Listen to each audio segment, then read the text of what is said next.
Welcome, guys, to How the Frack We Got Here, a show that takes the news and events of the week and try to make sense out of it all. I'm your host, the most Will Buchanan, and on this show, we simply are all about the facts. There are plenty of news stations out there that simply want to do anything short but inform you. Here at How the Frack We Got Here, that's all we believe in. We go up to the left, we go up to the right, we go up to the middle of independence. We go after all sides because there's more than one side of a story to everything. And you need to know it all in order to actually formulate your own opinion. And that's what we try to do here at How the Frack We Got Here. Thanks for listening, and hold on. It's going to be fun. Welcome, guys, to How the Frack We Got Here. Ooh, that was nice. All right, guys, today's date, May the 24th, 2023, and this is How the Frack We Got Here. I'm your host, the most we can on How the Frack We Got Here. We do take the events of the week and try to make sense of it all. Before we get started, guys, let you know that we are a news podcast, so we do try to give you the most reputable sources to where we find this news, as well as to basically say that we do try to watch our language, however words do fly. At the same time, there may be things that might be shown that might be too intense for younger viewers, so viewer discretion is advised. Aside from that, welcome. So, how do we start this? Well, usually we have something crazy or have something along the lines of just flat out lunacy, but in this case, we actually have some somber news to report that we have lost, if not an icon, one of arguably the queen of rock and roll herself, Tina Turner, has passed. On the air with breaking news in the music world. Tina Turner, the legendary rock and roll singer and performer, has died at the age of 83 after a long illness in her home near Zurich, Switzerland. Turner, born Anna Mae Bullock in 1939, was the daughter of sharecroppers in rural Tennessee before she became the queen of rock and roll, but even taught Mick Jagger how to dance. After years of performances across the South, she eventually rose to the highest levels of rock stardom. First as the electric frontwoman of the Ike and Tina Turner Revue with her ex-husband Ike, but she also had massive success on her own with a slew of hits, including Private Dancer, The Best, and of course, What's Love Got to Do with It? Let's go right to Rahema Ellis with the tales. Rahema, this cuts deep, this news. It really does. There's so many people all around the world who loved Tina Turner. As you point out, she was inducted into the Rock and Roll Hall of Fame twice, and once with a husband and then as a solo artist. And this statement was posted from her official Facebook page about her death. It says, "It is with great sadness that we announce the passing of Tina Turner. With her music and her boundless passion for life, she enchanted millions of fans around the world and inspired the stars of tomorrow. Today, we say goodbye to a dear friend who leaves us all her greatest work, her music. All our heartfelt compassion goes out to her family, Tina." It says, "We will dearly miss you." She was a devout Buddhist and credits her religion with helping her to survive a turbulent marriage with Ike. And she went on and had an illustrious career, including the greatest of Tina Turner in her world tour that she had, the final tour some years ago. And it was an amazing performance. I had the pleasure of being able to attend one of those concerts at here in New York. And Tina Turner will be missed by so many people all around the world. That is true. Definitely a Tennessee native, trailblazer in her own right. For a lot of us, that weren't born, in the, I won't say long later years, because a lot of us, myself included, aside from history lessons, got introduced to Tina Turner through the famous movie, What's Love Got to Do with It? That was actors and actresses Angela Bassett and Lawrence Fishburne, who gave us the roles of a lifetime, but also got the world to know Tina, or Annie Mae, however you choose to address her. But yes, is an icon. She is a queen. May you rest well. Moving right along from that, guys, we do got to get into the other stuff. And I'm not surprised by this. I'm not, because you know what I've noticed? That whenever it comes to helping people get ahead or helping people get relief or helping people simply move forward, there's always a bunch of individuals who will do everything in their power to make sure it doesn't happen. What am I talking about? I am talking about this, that the House is passing a bill Keep in mind, I am talking about the House of Representatives that is now majority GOP controlled. They are passing a bill to block Biden's student loan forgiveness program. Now, keep this in mind. That is still being mulled over by the Supreme Court on whether or not they want to take the case. But the GOP, because they answer to private banks, because they answer to lobbyists, are trying to make this stupid ass argument. And yes, I said stupid ass because it's a stupid ass argument that there are a lot of people out there that feel like, if you take a loan, you should pay it back. Now, in normal circumstances, I would not argue that. But let's say you are an 18-year-old or 17-year-old kid. You want to go to college. You don't have the 20 or 40 or God knows how much tuition a year to go to college. But you have been told in order to actually get the job you want or the career field you need to go into, you need a college degree. So what do? You take out a loan. Now, again, like I said, you're 17 or 18 years old. You do not, and these banks at the time did not have any regulation on how they signed up these lifetime loans to kids. As a kid, you don't know what you're signing. You do know that, hey, I'm just going to get a good job. I'm going to be able to pay this back. It's just the BS line is you are investing in yourself. Now, again, those kids are now adults. They've had some life experiences under their belt. But what hasn't gone away, they may or may not have gotten their degrees, their MDs, and so far and so forth. But the student loan debt is there because the career field isn't there. The pay isn't there. So as you're older, and keep in mind, debt to income ratio not only affects you getting a home, affects your chances of getting loans, affects your chances of starting your business, getting business loans, affects your chances of getting a job, because jobs check credit too. And that debt doesn't go away. I mean, until you go off into the great beyond, that's the only way you can get rid of the debt outside of paying it off or just hopefully winning the lottery. But a lot of people can't move forward because of this. And those who are not in that situation or who are fortunate enough than others seem to always be about this. Why do I got to pay for someone else's mistake? I paid off my loans. Where's my refund? It's a dumb ass argument because everybody's situation is not the same. And if you disagree with me, then 9 times out of 10, you're one of those very few people who will turn around and sit there and say, well, you should never take a loan if you couldn't pay it back. I'm sorry. Did you have a crystal ball? How could you tell what you're going to pay back if you don't know what the future holds? Because again, that was the con, that you had to invest in yourself. Not why is tuition at universities and states who are taking federal funding, why is their tuition going up every year? No one asked that question. No one asked the banks, why in the world do you offer these ridiculous terms and interest rates to where people are constantly paying off the interest rates of loans and never the principal? You would get lucky if you could pay off the principal. Nobody's asking those questions. But in this day and age, where Biden, who again could have done more, I will always say that, he did say he was going to do something about student debt loan relief, and he said he was going to forgive up to $20,000. Okay, cool. Which meant that a lot of people were still sitting there saying it's still too much. Whereas myself and others like myself are going, no, you need to go farther. Because if we can start 2 wars on credit cards, we can pay off student loan debt for everybody and give everybody a fresh start.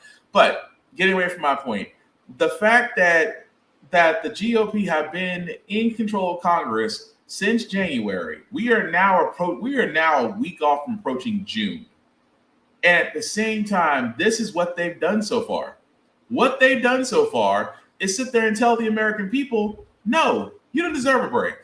You're not the banks. You're not Wall Street. You're not the same people who pay for our campaign funds. So why in the blue hell do you deserve a break? Because that's how the GOP sees this. That's how conservatives see this. Conservatives can care less about their constituents until it's election season. And trust me, with 2024 coming around the bend, the presidential candidacy is heating up because, especially from the GOP side, we know that if Trump somehow makes it to 2024 unscathed, he is going to run for presidency again. Because for a lot of people that don't know, him being found guilty in the rape case is a civil case. It is not a federal case. Had it been a federal case and he was convicted, we wouldn't be having this conversation. He would literally be disbarred from being a presidential candidate because he's a felon. Although technically he's a sex offender now. But that being said, the GOP, who again don't want to help people unless you're old, rich, and white, we're starting to see a new crop of candidates. One who I truly believe is the most successful get out experiment ever conducted. I am talking about the GOP's very own, one of two Uncle Toms, Tim Scott, has announced he's running for president. Color me surprised. Live in the land of opportunity. We live in the land where it is absolutely possible for a kid raised in poverty, in a single-parent household, in a small apartment, to one day serve in the People's House, and maybe even the White House.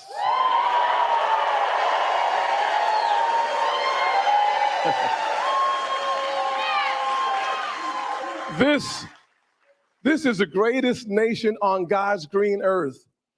Today, I'm thinking back to my grandfather, born in 1921 in Sally, South Carolina, in the Deep South. By the time he was in the third grade, he was forced out of school. His education was over, and he was forced to start picking cotton. But my grandfather lived long enough to watch his grandson pick out a seat in Congress.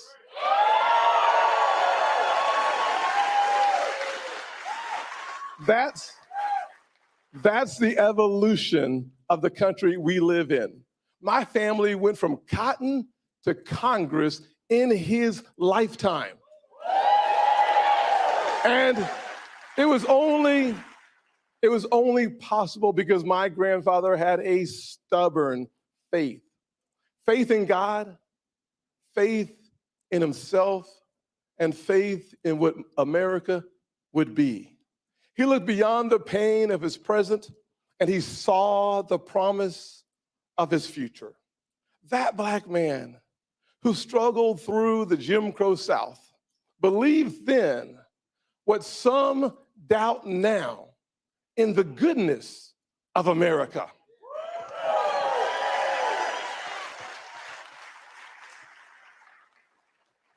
I was 7 years old when my parents divorced. We moved in with my grandparents. My mom and my brother, we all three shared one bed and one bedroom in that 700 square foot rental home. But my grandfather said to me, son, you can be bitter or you can be better, but you can't be both. You see, he chose patriotism over pity. He focused on the windshield of his life and not on the rearview mirror. And today, I'm living proof that America is the land of opportunity and not a land of oppression.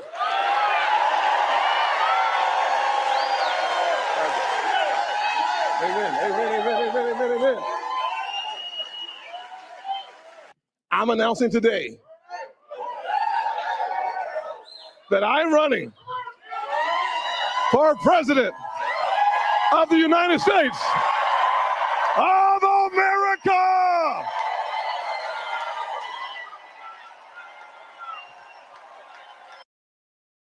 Ooh, oh, good Lord. Can you believe this bullshit? I'm sorry. Okay. I apologize for the language I'm about to use. It's bullshit. You know what this is? And I said it before about Tim Scott. What I say about Tim Scott, I truly do mean about Tim Scott. That man is the greatest success story of a get out experiment outside of the movie.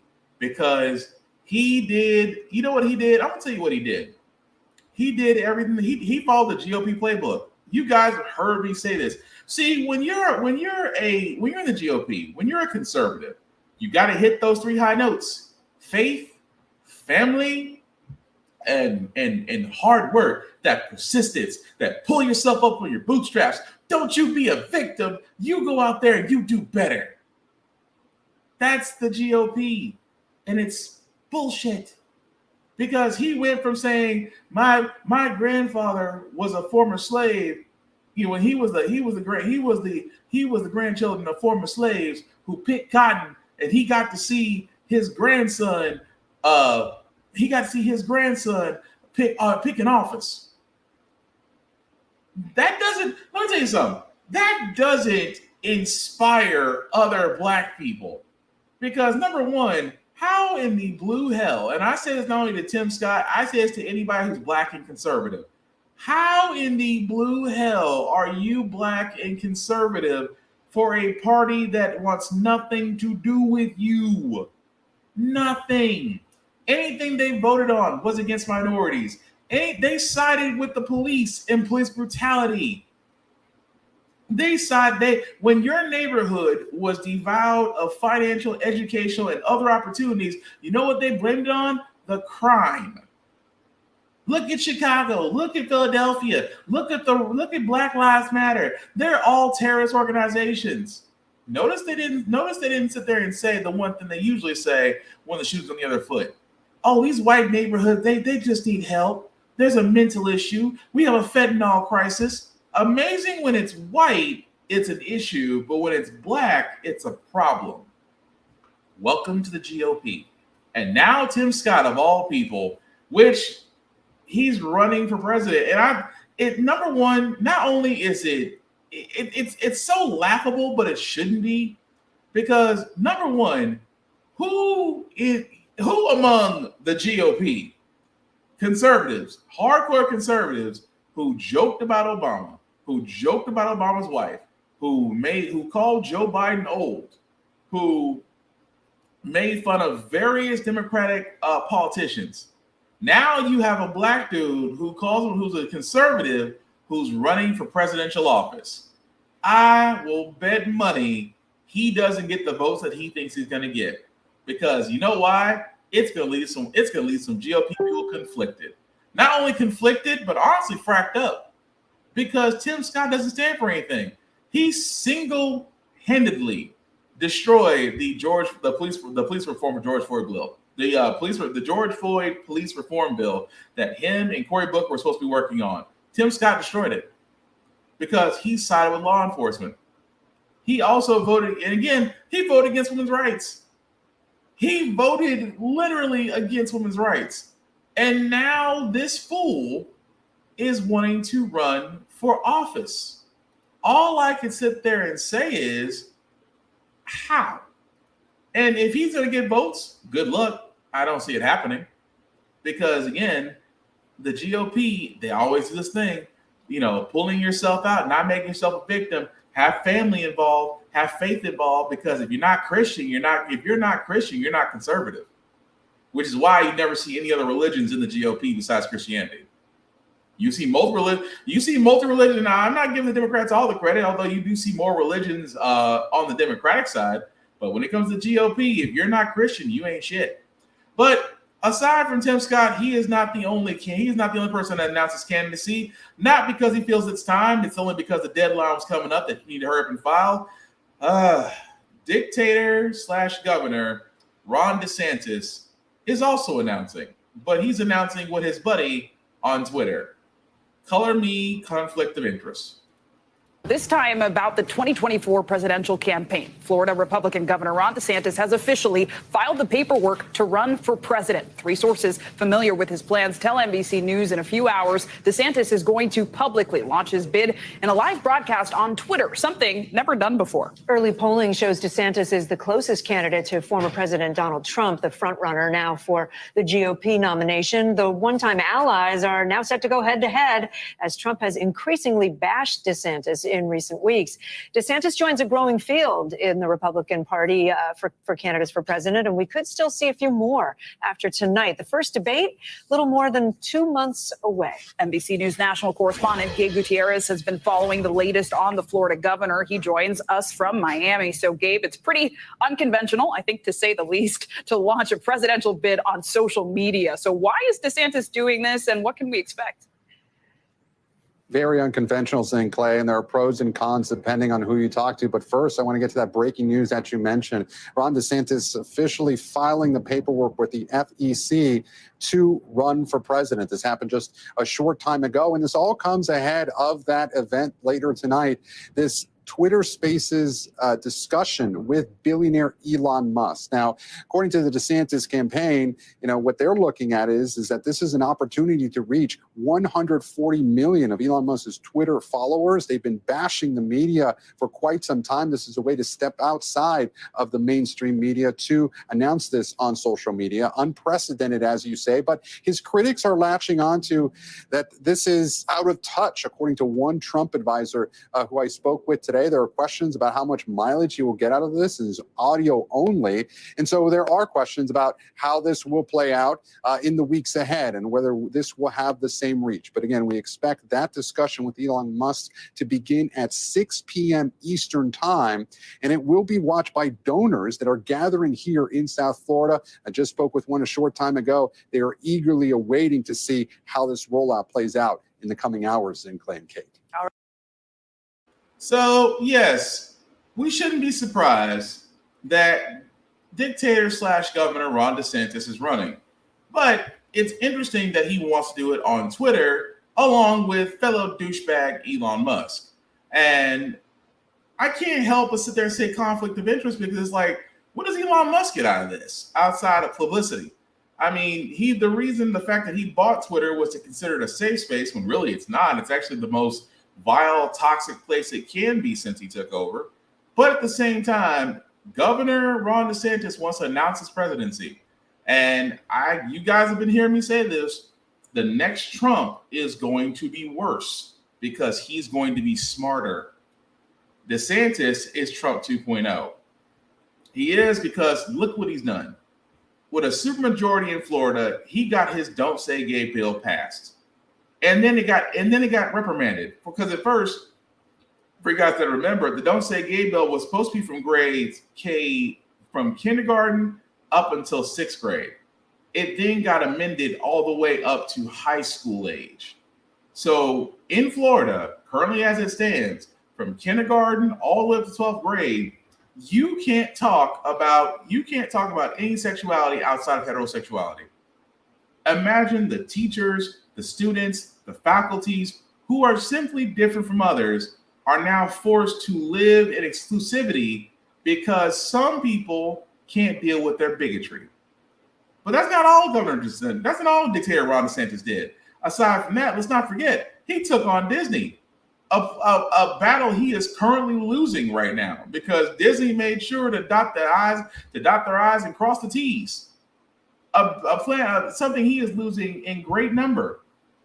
But he also managed to affect history, or I should say affect curriculum, as in African American AP studies, where they had to redo the entire curriculum because some people felt that there were messages of LGBTQ plus and messages of brainwashing or programming kids, because again, they seem to be under this impression that LGBTQ plus people have the ability to literally integrate into kids and turn them gay. They really do believe that. And if you don't believe me, look at the next presidential candidate, Nikki Haley. But that's not a real name. Education system, everybody wants to blame COVID for education. No, we had a problem with education before COVID. Pre-COVID, 70% of 8th graders in our country were not proficient in reading. 67% of 8th graders were not proficient in math. Last week, it came out that the numbers are even worse on history and civics. Then you go and you add 2 years of lockdowns, and our kids are in a world of hurt. Yet 90% of American kids are still under critical race theory, where if a little girl goes into kindergarten, if she's white, you're telling her she's bad. If she's brown or black, you're telling her she's never going to be good enough and she's always going to be a victim. You've got biological boys playing in girls' sports. It is the women's issue of our time. Where is everybody?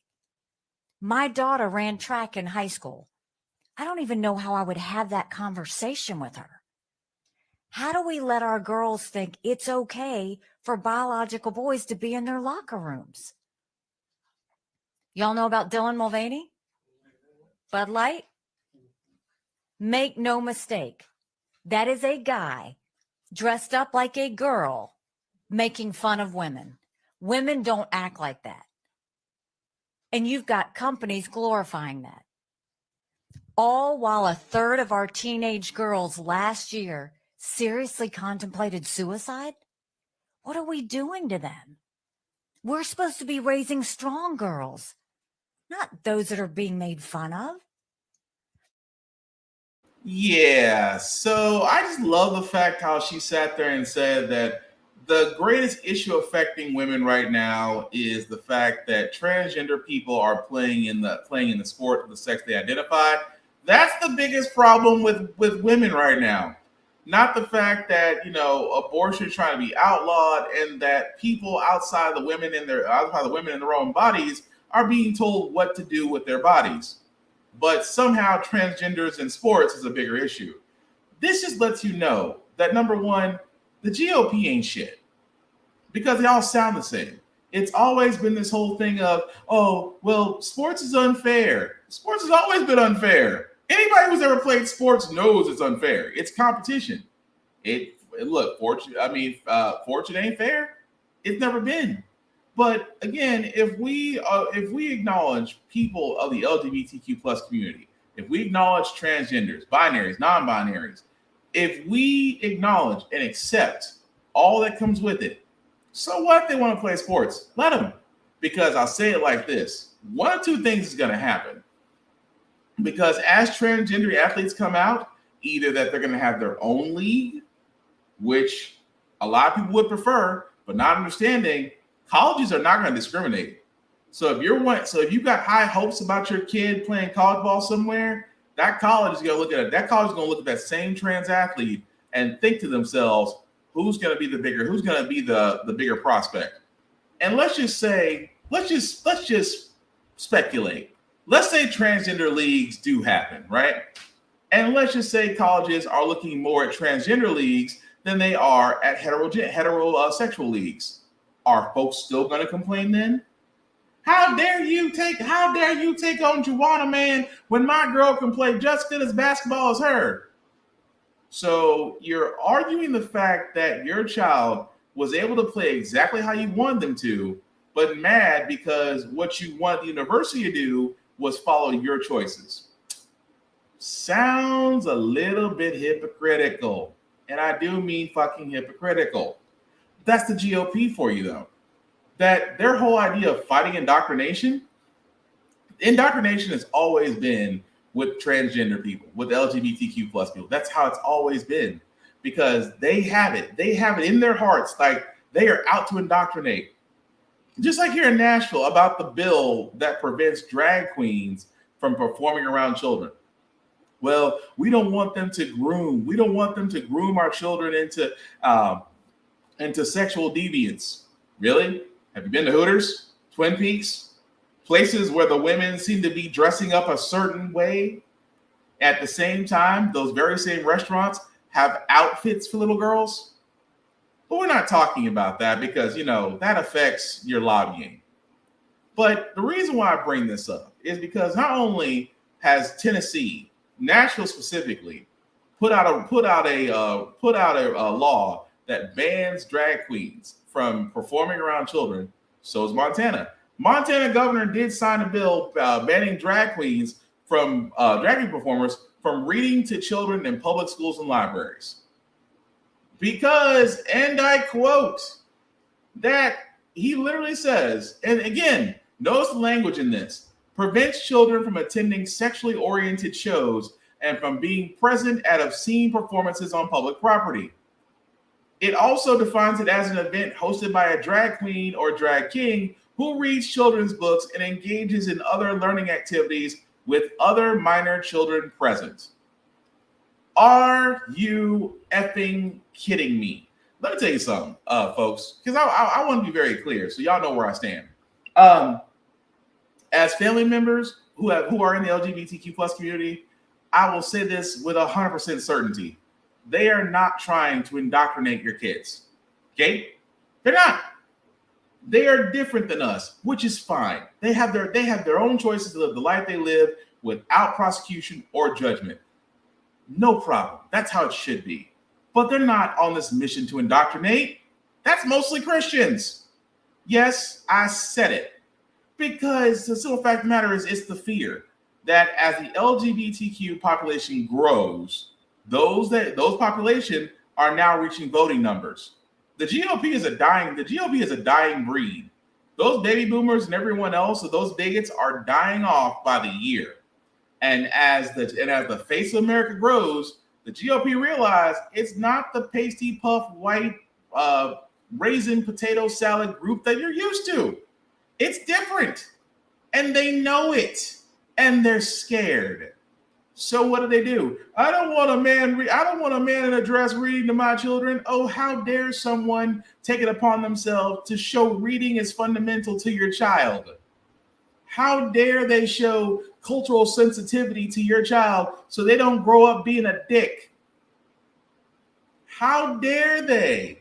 Because you know what's so funny about the GOP and the fact that they want to attack drag queens and LGBT groups? I'll tell you one group of people that GOP should be going after: Catholics.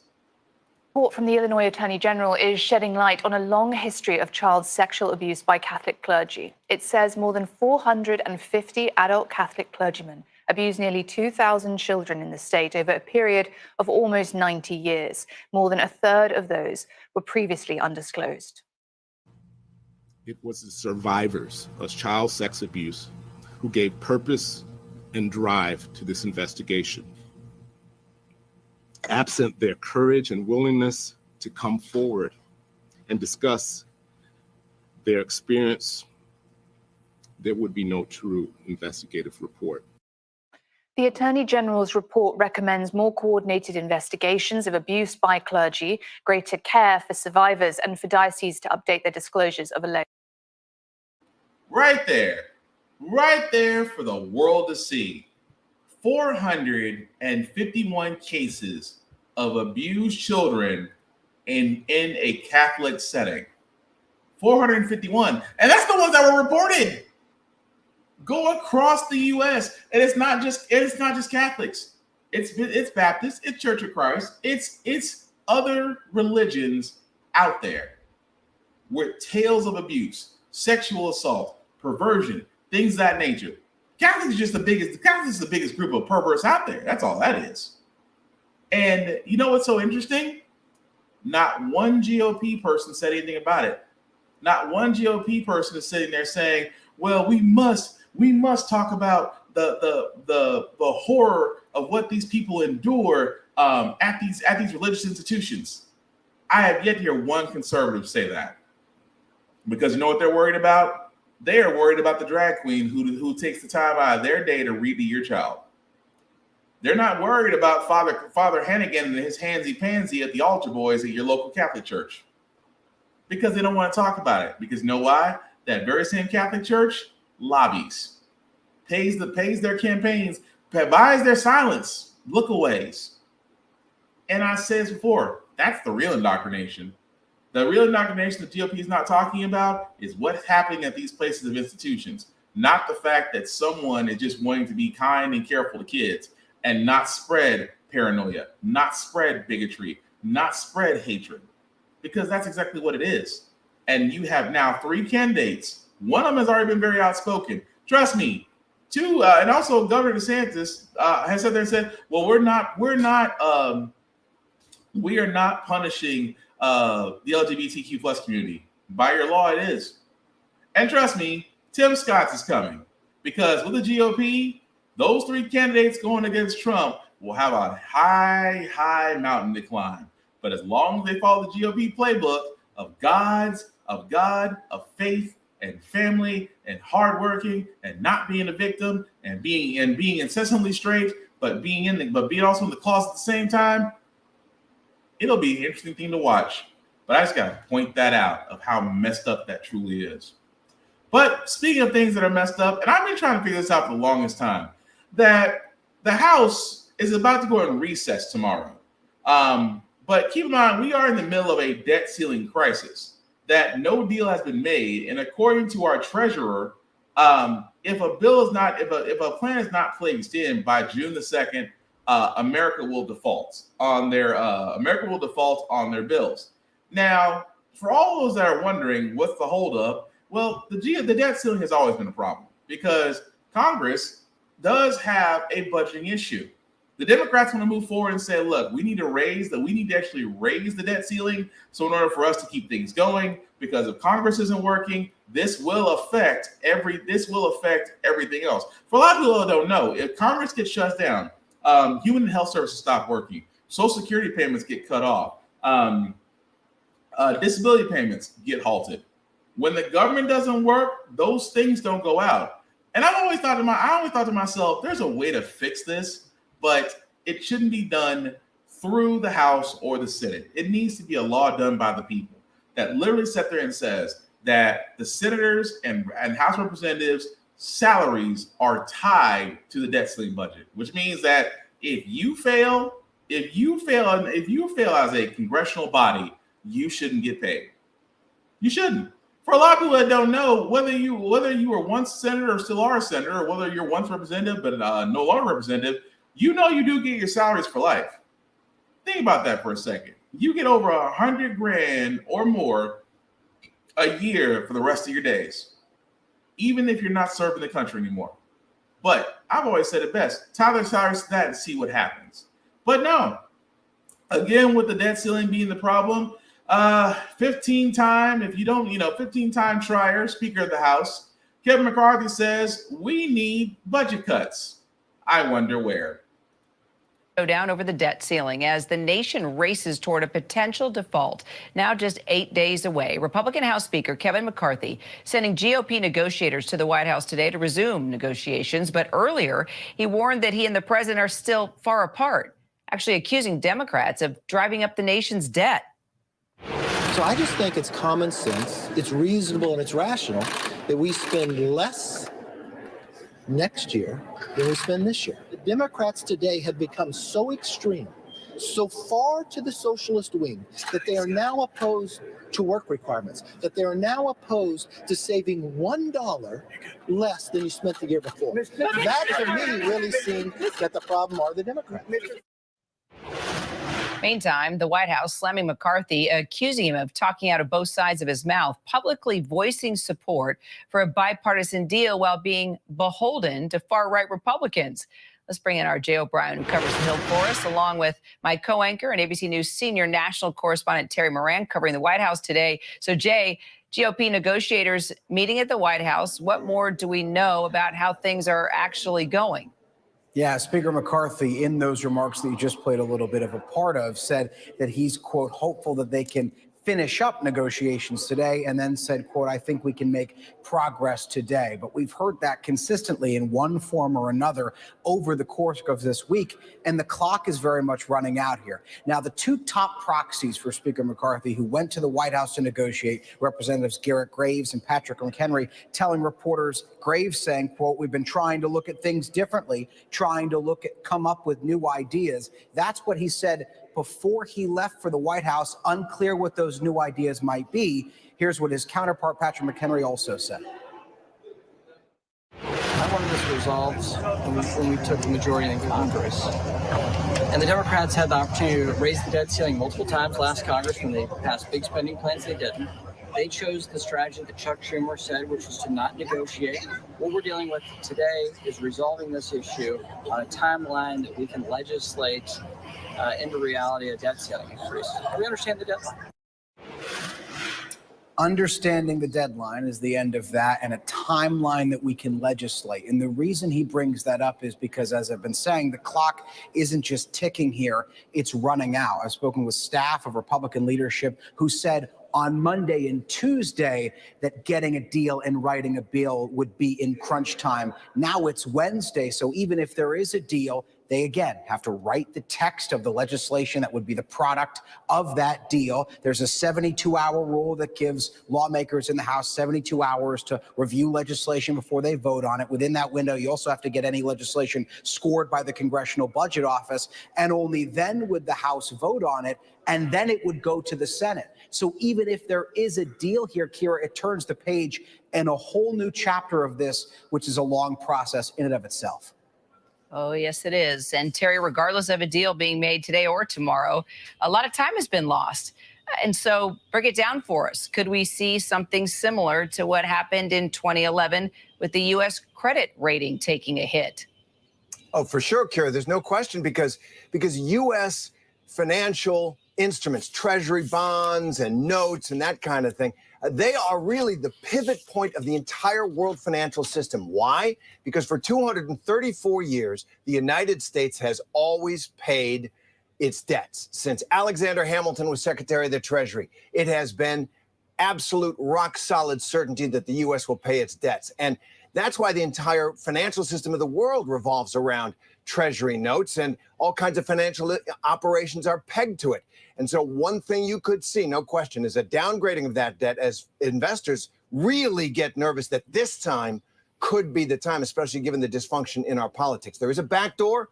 They could pass a debt limit extension, but really they don't have, in other words, enough money to fund the government for at least a couple of weeks. They've done that before. They'd have to get clearance from Janet Yellen to make sure that that could happen. But right now they are up against it, as Jay described, and it is the politics of the day, which is nasty. You can hear officials really just blasting Kevin McCarthy, accusing him basically of talking out of both sides of his mouth, in public saying he wants to negotiate. They say in private he basically hasn't budged and is holding the president and the economy hostage in order to get what Republicans want. We'll follow it. We definitely know that. Yeah, I guess we'll follow it. Kevin McCarthy, speaking out both sides of his ass. Tell me something I don't know, but it's the truth. We shouldn't be surprised. Conservatives have done this since Reagan. They always want to do spending cuts, but it's funny how Republicans don't say what they want us cut. They want us cut the spending on. Keep in mind, I've already said it before on this podcast. Here's what Republicans want to go after: Medicare, Medicaid. They also want to go after Social Security. They want to cut military spending, which as in pay for the troops. That's right. The troops that they know and love so much, they want to cut their pay and their benefits. Why? Because they don't want to cut the stuff that should be cut. You don't want to cut the banks. You don't want to cut Wall Street. You don't want to raise taxes on corporations. You don't want to raise taxes on rich people. Why? Because they're your constituents. And again, it's amazing to me that McCarthy is saying, well, we're so far apart, and that the Democrats really could have raised the debt ceiling. The Democrats, which again is an oversimplification, the Democrats had a small majority. And at the same time, there's a lot of things the Democrats could have done with their small majority, but they weren't united. It ain't like the mob of the GOP where you go against the mob, you're basically kicked out. But I love the fact how they keep on saying the Democrats have a spending problem, where Brian Tyler Cohen seems to bring this out just for everybody to remember. Little history lesson. The GOP raised the debt ceiling 3 times under Trump. They also raised the debt ceiling 7 times under the first Bush. They also raised the debt ceiling 18 times under Reagan. So among 3 Republican administrators, they have raised the debt ceiling literally 29 times and have the audacity to turn around and sit there and say, we're gonna blame the Democrats. Yeah, that makes sense. Now, for all those that are wondering, Bernie Sanders did talk about that if worst case scenario comes in, that the president can invoke the 14th Amendment. Now, a lot of people who may not know the Constitution, I'll help you out. So the section he's talking about is right here. Public debt. Now, for all those that can't see it, I'll read it out to you guys.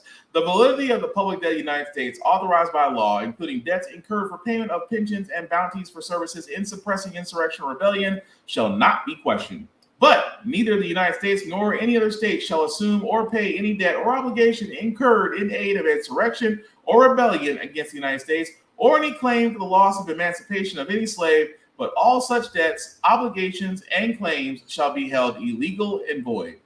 So that's basically them saying that yes, that the president could, in theory, use that amendment to go ahead and push forward and pay America's bills. Now, granted, like everything else, there's always a legal fight behind everything, but at the same time, do you really expect Republicans to come through? They're going to sit there and say, we can sit here and the world could burn. We're taken care of. And Democrats, again, not having enough votes because they don't have a simple majority anymore. The fact of the matter is, as the clock is running out, they may do a small extension and kick the can down the road a few couple months. Because the thing about it is, when your constituents don't get paid, when your troops don't get paid, they're going to be looking for somebody to blame, and that's usually the president. But speaking of the president, guys, he is making a lot of history by nominating, again, the first Black Joint Chiefs of Staff. His name, General Charles Brown Jr.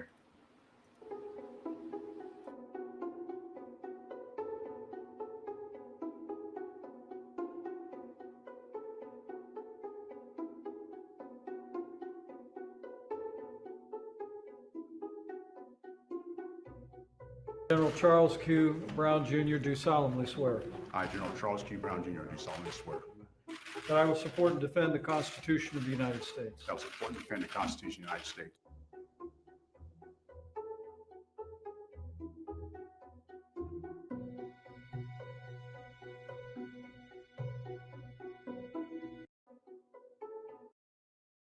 It is an absolute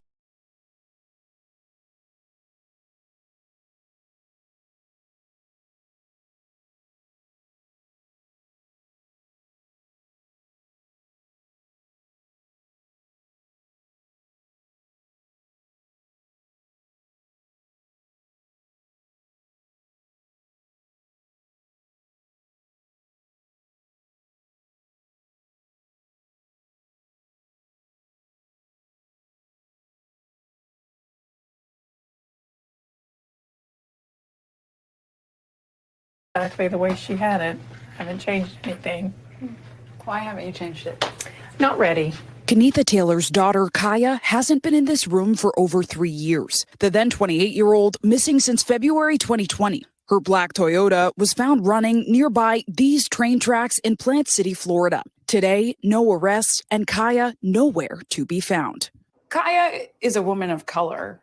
Do you think things would be different if Kaya was white? Yes, unfortunately, yes. Black women and girls make up nearly 35% of missing women reports of all ages, but just about 6% of the population, according to government data. In response to this trend, there's a new proposal called the Ebony Alert, a public notification specific to missing Black children and women in the state. It speaks to the disparities that still exist, not only in California, but across the nation when it comes to race. State Senator Stephen Bradford hopes Ebony will mirror Amber Alerts, America's missing broadcast emergency response. A 7-year-old Dallas boy is missing. The program broadcasts alerts on highway signs, radio, television, and wireless devices when a child 17 years and under is missing, abducted, or in imminent danger. The Ebony Alert includes notifications for Black 12 to 25-year-olds who go missing or are deemed abducted, victims of human trafficking, physically endangered, or runaways. At 28, Kaya Taylor would have been ineligible for an Ebony Alert. Her mother, pleased with the new proposal, but believes it should go further with a cutoff age of at least 30 years old. I've always referred to Amber Alert as crime control theater. Timothy Griffin studied nearly 500 Amber Alerts from 2012 to 2015, finding the most significant variable in missing children's cases was the abductor's relationship to the victim, not the Amber Alert itself. His recommendation is a standard normal law enforcement investigation. The DOJ declined to comment on the pending Ebony Alert legislation, but Bradford believes his Ebony effort remains worthwhile. It's better than not doing anything at all. As for Kaya Taylor, her case is still open. How are you and your family coping? Well, we've all had to move on in a sense, but we've stayed strong. Kenitha hoping all missing women and people of color get the attention they need to come home. And yeah, I'm not against it. I mean, we've had an Amber Alert for that, basically for that one child that was never found. And again, it's amazing they say, well, it doesn't do anything. Well, again, no action does nothing. But I'm hoping that the Ebony Alert does get put into place because, again, our people of color, whether they be men, women, little boys, little girls, all need to be found. Nobody should have to question or wonder whatever happened to their loved ones. That's all I'm saying. But speaking of things, like I said, people wonder, especially as we talked about, companies like Bud Light and other companies that are doing GOP style support, and then their biggotous consumer, redneck, disgruntled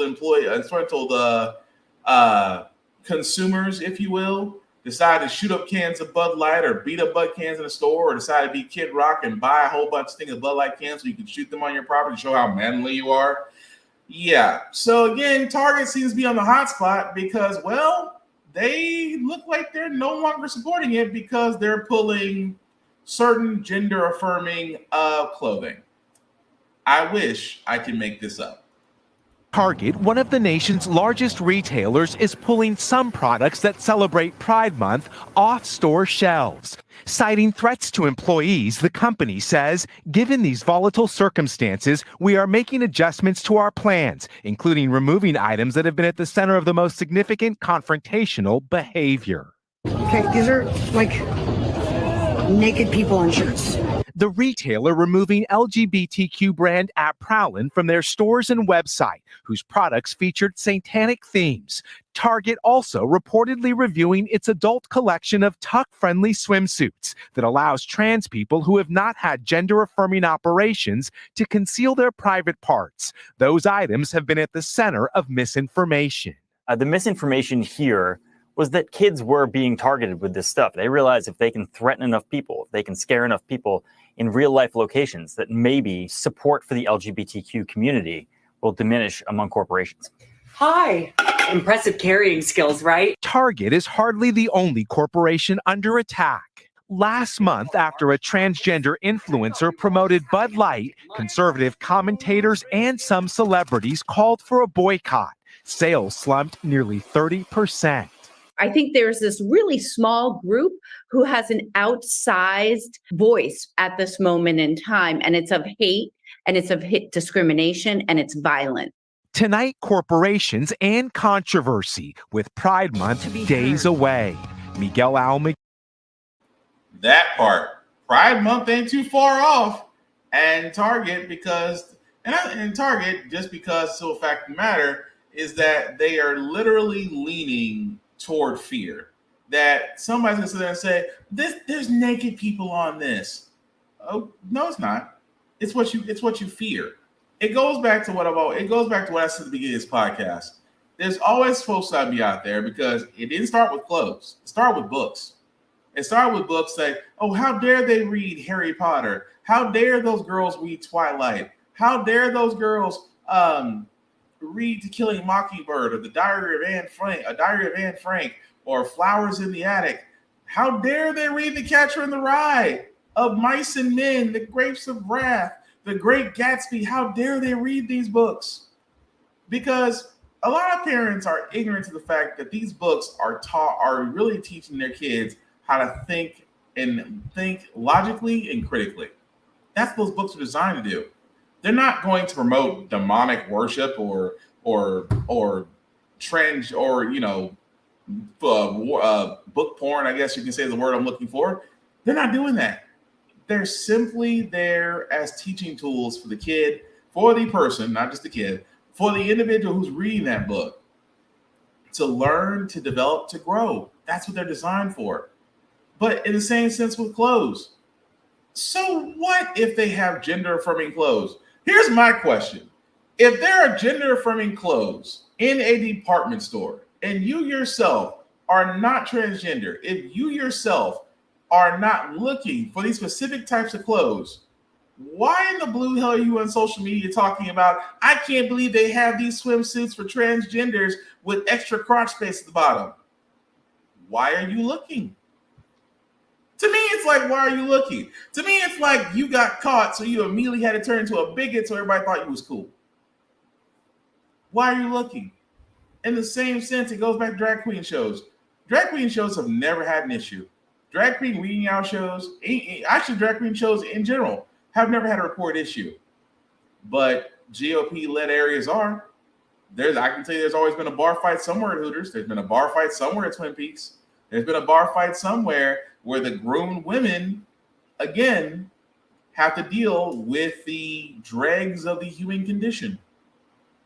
The point I'm making out of all this is, yeah, there is a war going on out there, but it's an attack on people of color. It's an attack on the LGBTQ plus community. It's an attack on transgenders. It's an attack on anybody who's not white, straight-laced, and dumb. I said it. It's a war on everyone else unless you are white, straight-laced, possibly uber-religious, and more likely submissible to be dumb. Everybody else can see the problem, but unfortunately, enough of the ignorant ones are out there, just enough to push the needle. And that alone says a lot about the changing democracy in America, where people get twisted out of sorts because there are people out there that are different than them. And instead of just accepting it like a normal person should do, they want to force people to believe what they want. And again, still don't understand the definition of indoctrination. But we're going to move on to our feel-good segment, guys, because you know how the fact we got here. We do cover a lot of doom and gloom, sometimes making you fake humanity. But hey, it's hump day, which is Wednesday. Tomorrow, which is Friday, it's Thursday. We leave you guys out some good vibrations. And in education, thank God, there are teachers that are still like this that actually are there to help inspire and teach the next generation. At Miami Springs Academy for Innovative Education, the future is now. And this first period robotics class is fully embracing it. It's part of a program called the Flying Classroom. It has definitely made me realize the importance of technology in our world. The program inspires thousands of students nationwide to explore careers in STEM. Anthony Delgado is learning how to build a solar-powered go-kart. They're trying to tell us that we can do it no matter how hard it is. Show me what you do. It's all a part of founder Captain Barrington Irving's passion project. You don't call your students, you call them explorers. Yeah. Why do you do that? We purposely call all of our students explorers because we want them to build a mindset of exploration. Everything isn't contained to a textbook. It's also contained within experiences and exploration. Irving, who grew up in Miami's inner city, had a mentor who suggested flying. I fell in love with aviation, and I wanted to share that passion with others. He went on to earn his wings, create a nonprofit, and built his plane. I started off with 3 holes in the bottom of my shoes. When I came here, begging people for parts, begging people for support, that's where I started. At the age of 23, he broke a world record, becoming the youngest person to fly around the world solo. He's now using his trips to inspire the next generation of adventurers. Glaciers teach students about temperature and climate. Students build cars to learn about friction and suspension. Take your time. And studying owl pellets from Key West open eyes to biodiversity. I feel like a surgeon. The Flying Classroom taking students beyond traditional lessons. I've had a chance to work with all types of kids from different backgrounds, different walks of life. And it's powerful to see when that light bulb clicks for them. Opening new worlds and helping kids soar like Irving. So, Constance, this is a great story. I understand now he's opening a school for adults. Yes, it's a vocational school. Of course, we've heard a lot about pilot shortages, but there's a lot of positions open in aviation, and this school is going to provide a direct pipeline for those jobs that are needed. All right, Constance, thanks for. And again, I thought that was cool. Just for the simple fact that this guy has taken upon himself to really take teaching to a whole different level and really show kids that they can learn through practical. And I can't knock that at all. Like I said before, I thought it was pretty cool and want to give that man flowers because educators, great educators, will definitely inspire kids and kids will remember them. But That's going to do it for this podcast, guys. I thank you all for liking, for watching, letting people know it's live. I certainly appreciate that. Before we do get out here, do some shameless plugging as usual. Shout out to my friend Vaughn at BigVZA on all social media. You can definitely check out his page at bigvza@gmail.com. Also, his 3MG Beat Trap channel on YouTube, where it's plenty of free music content. He will not ban you, and if you're interested in purchasing it, definitely reach out to him and give him a shout. BigVZA on all social media.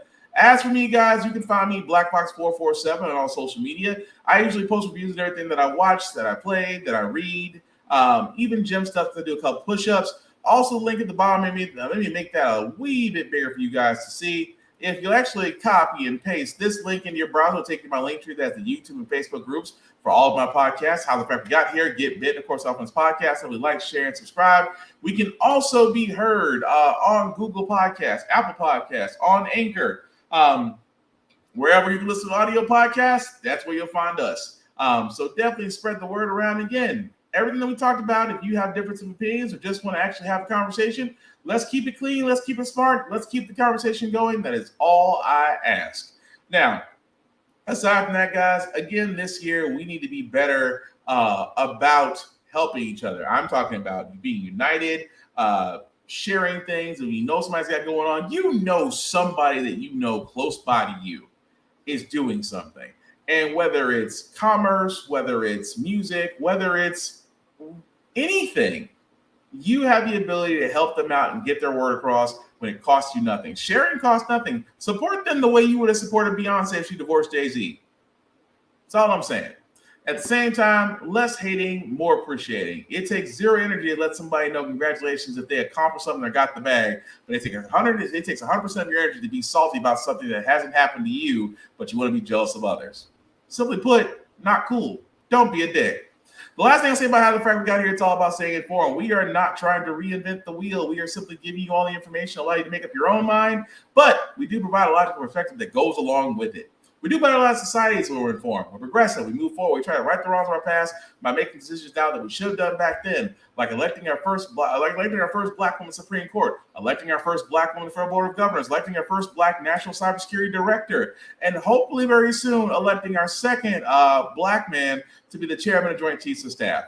When we don't learn from history, we are doomed to repeat it. That's when we keep asking ourselves, why does everything go up at our paychecks? Why are we electing different politicians but still the same old game in Congress? And most importantly, how the Frack We Got Here. Thank you all for watching, guys. Take care of yourselves and each other, and we will get